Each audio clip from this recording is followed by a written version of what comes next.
What's up everyone and welcome back. If you haven't hit that big red button, make sure to do so. Drop a like, leave a comment, I'd really appreciate it. Helps me out a ton. So, I know it's been a minute since I made a video like this, but I wanted to talk about my recent experience over the past month regarding nuclei overload. Yes, this is going to be one of those videos where I hop right into the topic and we're going to start talking because there's going to be no beating around the bush. I'm getting right to the subject, so here we go. So as many of you know, when you first start lifting, it's kind of like everyone, and I know everyone's done it, how to get bigger arms fast, how to get a bigger chest fast, how to get a bigger back fast. A few months in, you start to realize there is no shortcut and there is no fast way of doing things. That's just how it is. You know, it takes time, it takes hard work, it takes dedication. The time's gonna pass. You just have to do everything right in that time for you to see the results in the end game. And that took me a little bit to figure out. You know, the first 4 months when I first started lifting, it was kind of, oh wow, I'm making all this progress right off the bat. And then you realize that's just kind of what you're seeing. You're seeing your pump and whatnot. I mean, it brings back the memories first starting lifting. But I was reintroduced to the feeling that I got when I first started lifting in the past month of March. What am I talking about? I'm talking about nuclei overload. Now, I was on the internet one day. I wasn't even looking up how to get X muscle faster, how to build it faster and whatnot. But I came across a video, and I can't remember exactly who put this video out, but it was a brief description of nuclei overload, and I'm all, what the hell is nuclei overload? So I did some research and I looked it up. Some people highly are against it and some people are very, very for it. Now me, being the curious type, I wanted to find out for myself. It's like, okay, does this actually work? End game, when you train a muscle group every single day for X amount of days, no, you're not gonna see that much progress. However, I decided to try it out with my chest. Now, I wouldn't necessarily say I had a horrible chest. However, I did feel like it was something that I was lacking, my chest and my back both. I feel like could be loads better than they actually are. And it's something that I've always really wanted to grow, but it's been kind of hard. And off the bat, when I first started, I felt like that was my most predominant muscle group for sure, was my chest. But as I started to put on more weight and the proportions started to change, it would almost make my chest look smaller than it actually was. So I'm all, okay, I'm not gonna reduce my size. I just need to increase the size of my chest, right? So that's just kind of what I wanted to try, and I decided to do it. So I started in March. Now, the way my split was, it was Monday was chest day, Tuesday's back and buys, Wednesday shoulders, Thursday's legs. That's just kind of how it was for me. Then the rest of the week was whatever I felt like hitting that week, whatever I was lacking, whatever I felt like I just didn't have a really great day on, which is mostly legs because I struggle to grow my legs, which is what I'm gonna be doing next. But this is the first part in this nuclei overload experience. So let's talk about my chest. So this is what my chest looked like in early January, February, and even at the beginning of March. And I'm gonna show those right here. So as you can see, it's not terrible, but it's not great either. I mean, same weight as I was then as I am now, but the difference is I just felt like, especially on the left side of my chest, my left pec, it wasn't exactly as developed as I wanted it to be. So I decided to give this a try. And that is where you train the exact same muscle group every day to kind of trick the muscle into growing. Okay, it kind of puts the muscle in a life or death situation kind of state from my understanding, and it's basically forces the muscle to grow. I didn't believe it at first. I'm like, okay, you know what, I'm gonna try this out. I'm gonna go light so I don't injure myself. And that was the biggest part that I was nervous about, was injury. Because when you're training, you're not getting that rest. However, I did incorporate rest days into my training, and I'll explain how I did that in a minute. But yeah, so I started with my chest day was Monday, and I went through my normal chest workout as I always do on Monday. Nothing changed there. Now Tuesday was back day, right? So I'd start off with whatever part of the chest I felt like I was lacking, which was the lower and the upper part of my chest. I honestly felt like the middle is just kind of solid, not necessarily perfect.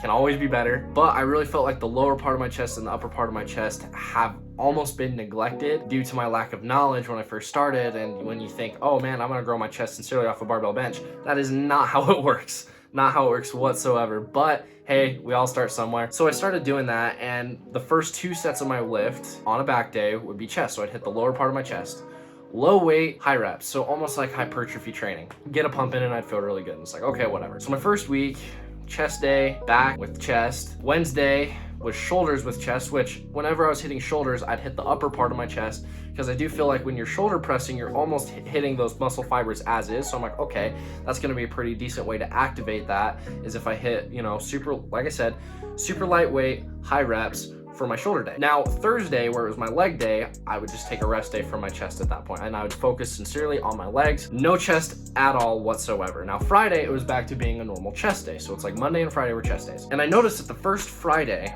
that I went back to my chest workout after the one rest day, I felt kind of tired, but I still felt good all at the same time. And I'm like, whoa, okay. I was like, this feels good. This feels great. And I got one of the best chest pumps I think I've ever felt in my entire life on that day, even though I felt fatigued from the week before. I'm like, okay, I don't know if this has anything to do with it, but we're gonna keep it up, right? We're gonna give it a whole month. So then again, I hit chest on Saturday, and then I rested on Sunday.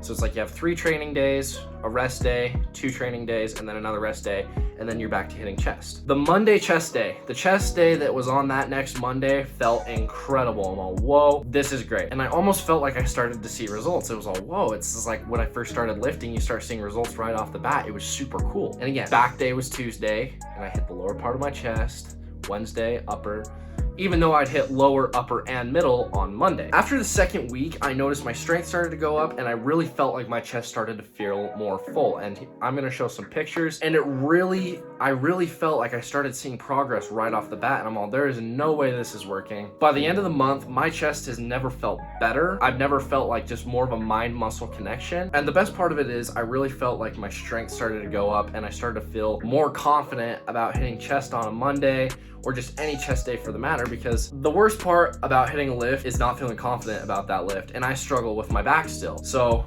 I don't know if I'm gonna decide to do the same thing for April for back or legs. Again, it's the start of the month. Today's Sunday. I'm just taking a rest day today to kind of reset things, because rest days are super important, but I haven't decided what I'm gonna do or not. So my final thoughts on nuclei overload. Should you do it or should you not do it? This was 100% by experimentation only. I cannot guarantee you what worked for me will work for you, but the biggest thing to look out for is injury and to know when you're pushing it too far. There's all these challenges out there. It's like 100 push-ups a day for 30 days, 100 arm curls a day for 30 days. And a lot of people don't necessarily see injury from that, and they don't see themselves getting hurt from that and whatnot. However, when you're training a muscle group with free weights in a gym, there's bound to be injury. Hell, there's bound to be injury anytime you walk into the gym. You're taking that risk. So what I'm telling you is, if you decide to do this for whatever muscle group you decide to do it for, you are taking that risk. I cannot guarantee you it will work or it won't work. However, I do recommend that you incorporate some kind of hypertrophy training just throughout the week. Even if you hit chest on a Monday, then hit a little bit on a Wednesday, and then you have a chest day again on a Friday, or legs. Leg day on a Monday, rest Tuesday, Wednesday, rest Thursday, Friday.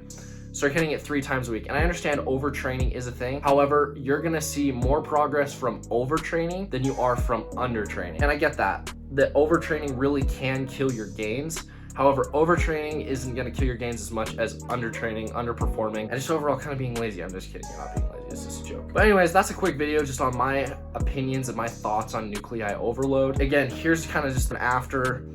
I truly think that it works. Again, it's not crazy different progress. However, but for 30 days, for a 30-day period, that is a significant difference, especially to anyone that knows how long it takes to make gains in the gym when you're lifting, pushing hard every single day. It's almost like a cheat code. I wanna make this the first video kind of in a nuclei overload series. I'm gonna do legs, I'm gonna do back. I probably won't do shoulders, biceps, and triceps because they're smaller muscle groups, and I find it really easy to injure your shoulders, and I don't wanna overtrain my shoulders. I don't wanna my shoulders, essentially. That does not sound like a good time, because once you shoulders up, you're done. There really ain't you can do. But overall, that's just kind of my experience from this month journey, and I'm gonna continue going through it. For those subscribers that have been around for a little bit, I'm starting to build a new setup. I'm gonna be getting a new camera soon. I haven't decided exactly where I'm gonna start filming. I have another room that I wanna set up and kind of turn more into a studio to start filming videos like this, you know, talking videos.